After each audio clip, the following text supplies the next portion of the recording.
Greetings from YouTubeville. Once again, Danny Savage, Draft Guru.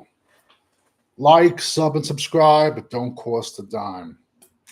Seems like we've been here before, right? Still the best beard on YouTube. All right. This week we're going to be talking about college football's week one players and teams that have really disappointed. Uh, First team we're going to talk about is Florida State. They're really much, they started off 0-2. They had a lot of high expectations for the season. They got a load of transfers and along the defensive line, everything, running back. And unfortunately, a quarterback transferred in who I said I'm not a fan of, DJ Agunglier, who's been in, who's seems like he's been in college for the last 5 years. He was in Clemson. He was on Clemson in I think 2019 or 2020. It was the year that the one year Trevor Lawrence got hurt for like 4 games. He was on the team. He played. I think he lost. So that was either 2019 or 2020. But either way, this kid has been in college for like started off at Clemson, then he went to Oregon State. Now he's back at the ACC with in my opinion, a much bigger level of competition. So he went out against Georgia Tech, stunk it up, stunk it up. Then he went out against Boston College and just stunk it up like crazy.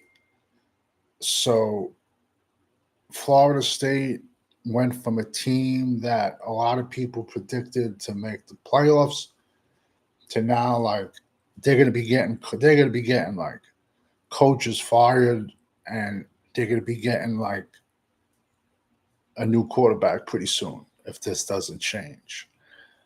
Another team that I think, and it's kind of fair, it's kind of not fair because it's only week one, but Clemson. Clemson, I think, has to be a huge, huge disappointment. Uh, Georgia beat them, missing 7 starters.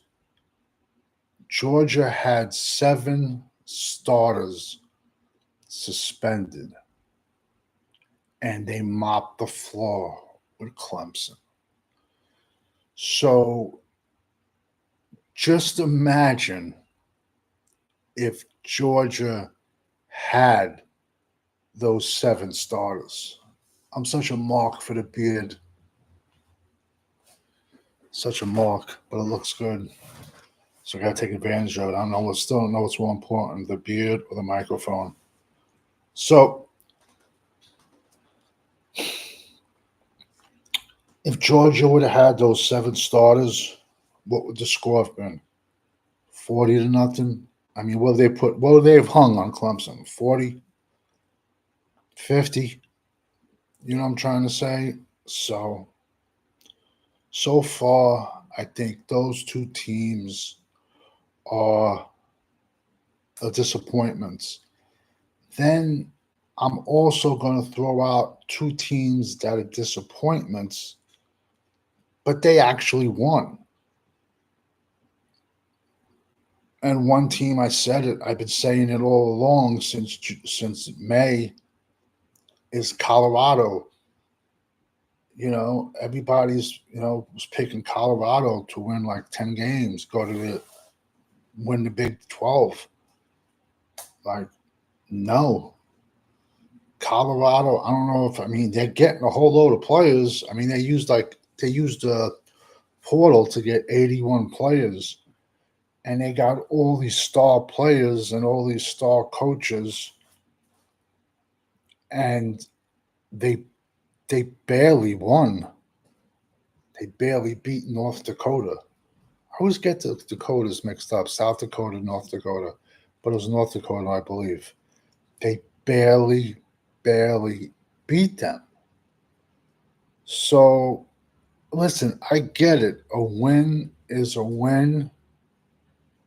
Doesn't matter if it's ugly or not.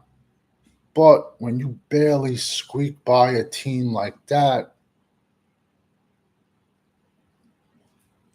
they play Nebraska this week. You know, I'm trying to say Nebraska has a lot more heavy hitters than North Dakota State. Colorado's issue is their offensive line is atrocious.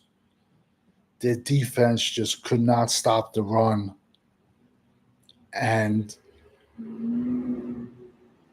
I just don't see the team winning more than 6, 7 games this season. I truly don't.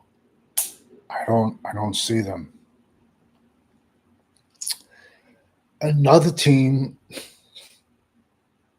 feel like I got water in my ear. Just took a shower. It's weird. Even before I do a podcast, I gotta take a shower, brush my teeth, make sure I look good. Weird, I tell you. Another team that it's on the possibility of being a falling team is SMU.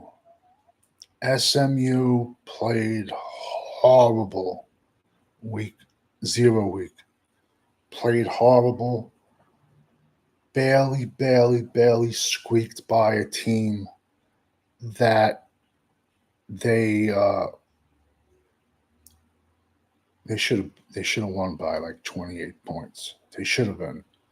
They should have blew that team out, and they barely. Then there was a fight at the end of the game. You had like 120 kids fighting. So like, who knows if we're gonna have more suspensions this week? But SMU plays BYU Friday night.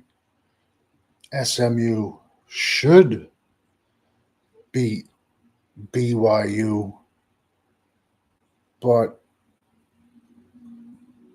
if they split, I mean, if they lose, like I said, it's just a team that was looking downwards a little bit, and in a way, it's the only reason I threw them out there is because they already had a game under their schedule, and now this is going to be their second game.